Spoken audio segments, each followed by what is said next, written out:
আসসালামু আলাইকুম everyone. Culinary art by সঞ্জুর আজকের আয়োজনে আপনাদেরকে ওয়েলকাম জানাচ্ছি। প্রথমেই আমি ক্ষমা চেয়ে নিচ্ছি, আমি রমজানের প্রিপারেশনটা শেয়ার করতে একটু লেট হয়ে গেল। আমি আজকে 4টি রেসিপি শেয়ার করব এবং এটা পার্ট 1, পার্ট 2 ইনশাল্লাহ কালকে চলে আসবে। আশা করি আপনাদের কাছে রেসিপিগুলো ভালো লাগবে এবং আপনার বাসায় অবশ্যই ট্রাই করবেন। 30 দিনের কষ্টকে কমিয়ে আনার জন্য আজকে আমার এই উদ্যোগ। আশা করি আপনাদের কাছে ভালো লাগবে, তো শুরু থেকে শেষ পর্যন্ত দেখবেন। প্রথমেই আমি চিকেন ডোনাট তৈরি করে নিব, তাই আমি এখানে ব্লেন্ডার নিয়েছি এবং আমি চিকেনগুলোকে কিউব করে কেটে নিয়েছি, মিডিয়াম সাইজ করে কেটে নেবেন। আমি এখানে চিকেন নিয়ে ব্রেস্ট পিসের অর্ধেক, তারপর আমি 2টো আলু সিদ্ধ করে দিয়ে দিয়েছি, শক্ত করে সিদ্ধ করবেন। এরপর দিয়েছি কাঁচামরিচ 2-3টা, 1/4 কাপ পরিমাণ ধনিয়া পাতা, 1টার মতো ক্যাপসিকাম, 2টার মতো পেঁয়াজ, লবণ স্বাদ মতো, ভিনেগার দিয়েছি 1টা চামচ, সয়া সস দিয়েছি 2টা চামচ, 1টি ডিম, আদা রসুন বাটা 1টা চামচ। এরপর দিয়ে দিচ্ছি লাল মরিচ গুঁড়ো 1টা চামচ, ধনিয়া গুঁড়ো 1টা চামচ, জিরা গুঁড়ো 1টা চামচ, গোলমরিচ গুঁড়ো 1/2টা চামচ, লবণ স্বাদ মতো। এরপর দিয়ে দিব পাউরুটি। এখানে পাউরুটি দিয়ে দিতে হবে 5 পিস। আপনারা আপনাদের পছন্দ মতো বাড়ি কমে সব কিছু দিতে পারবেন। ভালো মতো ব্লেন্ড করে নিয়েছি, দেখুন খুব ভালো মতো মিক্স হয়ে গিয়েছে।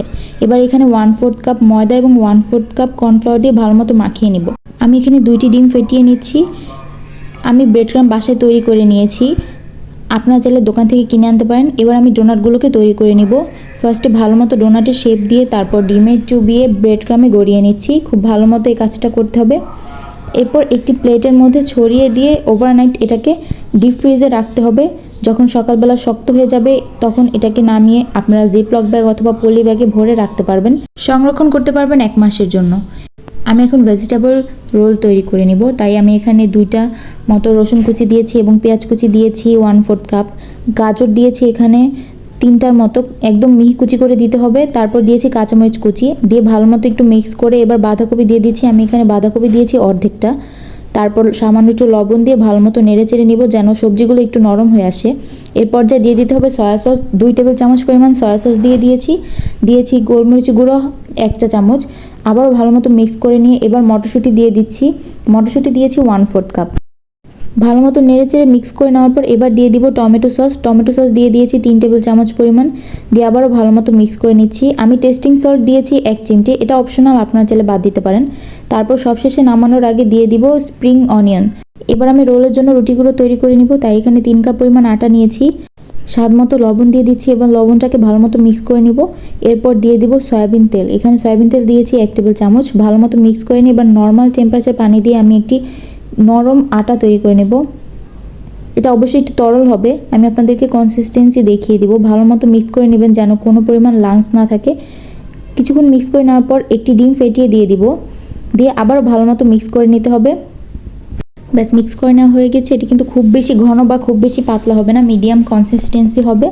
এবার আমি ভালো মতো আবারও কিছুক্ষণ নেড়ে চেড়ে রুটিগুলো ভাজতে চলে যাব। একটি ননস্টিক ফ্রাই প্যানের মধ্যে একটু তেল দিয়ে তারপর কাপড় বা টিস্যু দিয়ে ভালো মতো মুছে নিতে হবে। এক্সট্রা কোনো আর তেল লাগবে না। ভালো মতো মুছে নিয়ে এরপর আমি আমার পরিমাণ মতো যতটুকু বড় আমি রোল তৈরি করব সেরকম শেপের এখানে ময়ানটা দিয়ে দিচ্ছি, দিয়ে একটুখানি ছড়িয়ে দেবো আশেপাশে। আপনারা যেভাবে পাটিসাপটা পিঠা তৈরি করেন ঠিক সেভাবেই করতে হবে এই ময়ানটা। তারপর হালকা একটু যখন সাইড দিয়ে ছেড়ে ছেড়ে আসবে তখন এপিট ওপিট উল্টে সাথে সাথে নামিয়ে নেব। এভাবে সবগুলো তৈরি করে নেব। এবার এখানে রোলগুলো সাইড দিয়ে ভালো মতো যেন আটকে থাকে এজন্য একটা আটার মিশ্রণ তৈরি করে নেব, তাই এখানে দিয়ে দিয়েছি 1 কাপ পরিমাণ আটা, স্বাদ মতো একটু লবণ, তারপর পানি দিয়ে ভালো মতো মিক্স করে নিব। এটা কিন্তু আপাতত একটু শক্ত করেই আমি করব, ভালো মতো মিক্স না করলে হবে। এরপর আমি রোলগুলোকে এটার মধ্যে ডুবিয়ে ব্রেড ক্রামে গড়িয়ে নিব, তাই তখন পাতলা করে নিতে হবে। দেখুন রুটিগুলো কত পারফেক্ট হয়েছে, এটা কিন্তু অনেকটা পাতলা হয়েছে। এবার আমি পর্যাপ্ত পরিমাণ পুর দিয়ে তারপর রোলগুলো তৈরি করে নিচ্ছি। আপনারা দেখুন কিভাবে করছি। আমি যে আটার ময়ানটা করে রেখেছিলাম সেটা কিন্তু সাইড দিয়ে লাগিয়ে এরপর রোলগুলো করছি। এটা কিন্তু আঠা টাইপের কাজ করবে। এভাবে সবগুলো রোল তৈরি করে নেওয়ার পর সেই আটার মিশ্রণে চুবিয়ে ব্রেড ক্রামে গড়িয়ে নিতে হবে। এরপর আমি এটাকে ছড়িয়ে ডিপ ফ্রিজে সংরক্ষণ করব। এখন আমি আটার মিশ্রণটা একটু পানি দিয়ে ভালো মতো একটু লিকুইডই করে নিচ্ছি। এটা যতটা সম্ভব পাতলা করে নেবেন যেন রোলটার গায়ে কোনোভাবে লেগে থাকতে পারে, এতে ব্রেড ক্রামটা সুন্দর মতো অ্যাটাচ হয়ে থাকবে। এবার আমি সবগুলো রোলকে ব্রেড ক্রামে গড়িয়ে নিব। দেখুন আমি কিভাবে করে নিচ্ছি।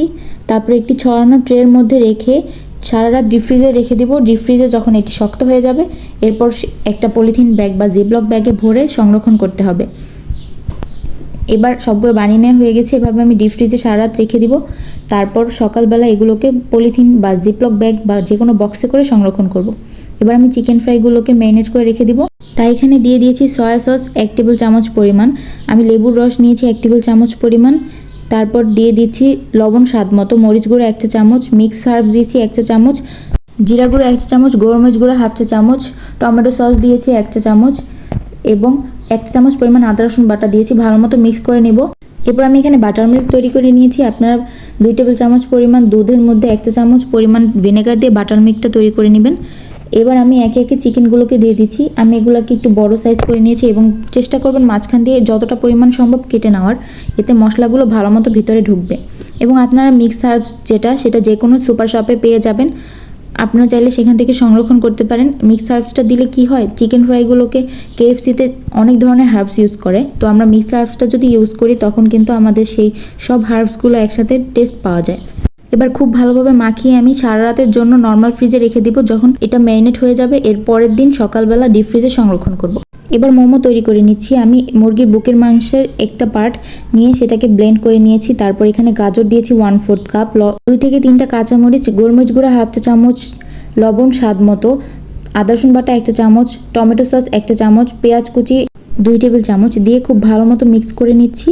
এটাকে খুব ভালো মতো মিক্স করে নিতে হবে। এবার আমি মোমোর ডোটা তৈরি করে নেব, তাই এখানে 2 কাপ পরিমাণ আটা নিয়েছি, স্বাদ মতো লবণ দিয়ে দিচ্ছি। এরপর দিয়ে দিচ্ছি সয়াবিন তেল, এখানে আমি 2 টেবিল চামচ পরিমাণ সয়াবিন তেল দিয়ে ভালো মতো মিক্স করে নিব। তারপর নর্মাল টেম্পারেচারে পানি দিয়ে আমি একটা মিডিয়াম টাইপের আটার ময়ান তৈরি করে নেব। এটা কিন্তু খুব বেশি শক্ত হবে না, খুব বেশি নরমও হবে না। তারপর এটাকে রেস্টে রেখে দেবো 30 মিনিটের জন্য। 30 মিনিটের পর মোমোগুলোকে তৈরি করে নিব। 30 মিনিট পর এবার মোমোগুলো তৈরি করে নিচ্ছি।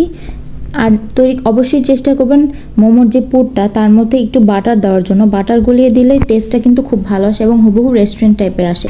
আমি এখানে একটু বাটার গলিয়ে দিয়েছি প্রায় 2 টেবিল চামচ পরিমাণ। এবার ডোগুলোকে সাইজ করে কেটে নিচ্ছি।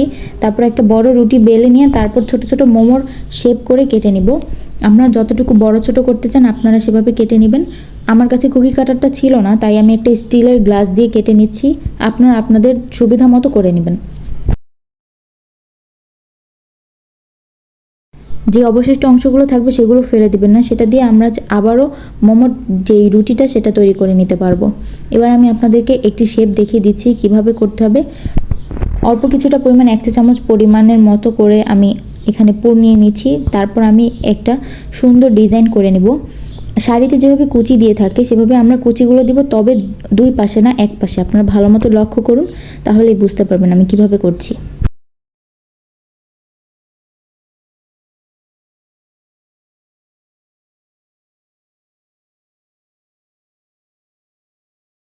ব্যাস একটা ডিজাইন হয়ে গেল, দেখুন কত সুন্দর। আমি এখানে আরেকটা ডিজাইন করে দেখাচ্ছি।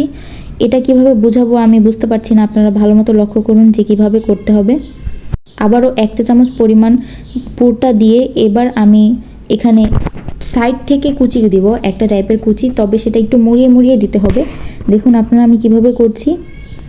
এক সাইড দিয়ে ফার্স্টে একটু চাপ দিয়ে নেবেন, তারপর সেই সোজাই অংশটাকে একটু ঘুরিয়ে নিলেই দেখবেন কি যে 2 সাইড থেকে আবারও সেই পর্দাগুলো চলে আসছে। সেই পর্দাগুলোকে আবার চাপ দিয়ে সেটার সঙ্গে আটকে দিতে হবে।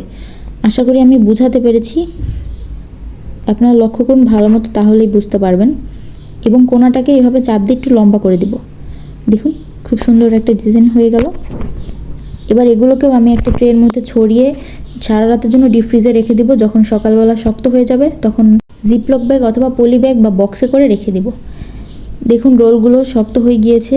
এবার আমি এগুলোকে একটি পলিথিনের মধ্যে করে ভালো মতো ছড়িয়ে সুন্দর মতো সাজিয়ে ডিপ ফ্রিজে রেখে দেব। দেখুন আমি কিভাবে কাজটা করছি। এরকমভাবে করলে কি হয়, সুন্দর মতো সংরক্ষণ করতে পারবেন। এবং আমি আপনাদেরকে যে কয়টা আইটেম দেখেছি সবগুলোই কিন্তু 1 থেকে 2 মাসের মতো সংরক্ষণ করতে পারবেন, খুব ভালো থাকবে, কোনো কিছু হবে না। এইভাবে একই রকমভাবে ডোনাট, তারপরে হচ্ছে মোমো, এগুলো সবগুলো সংরক্ষণ করব। আর যেই চিকেন ফ্রাই রয়েছে সেই চিকেন ফ্রাইটাকে আমি একটি বক্সের মধ্যে নিয়ে সুন্দর মতো ডিপ ফ্রিজে রেখে দিব। সেটা যখন ভাজবেন তার 1 ঘন্টা আগে নামিয়ে নেবেন, তাহলেই খুব সুন্দরভাবে ছেড়ে যাবে, নরম হয়ে যাবে। আশা করি আপনাদের কাছে আমার রেসিপিগুলো ভালো লেগেছে, আপনার বাসায় অবশ্যই ট্রাই করবেন। রমজানে কিন্তু কাজগুলো আগে আগে একটু এগিয়ে রাখলে রমজানগুলো খুব ভালো মতো কাটে এবং খুব ভালো মতো আল্লাহর ইবাদত করা যায়। আপনারা চেষ্টা করবেন বেশি বেশি ইবাদতে মশগুল থাকার জন্য, এবং খাওয়া দাওয়া তো অবশ্যই হবে, তাই আগে থেকে সব কিছু প্রিপেয়ার করে রাখার চেষ্টা করবেন।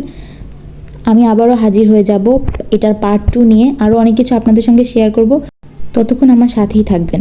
তো আজ বিদায় নিচ্ছি, আল্লাহ হাফেজ, আসসালামু আলাইকুম।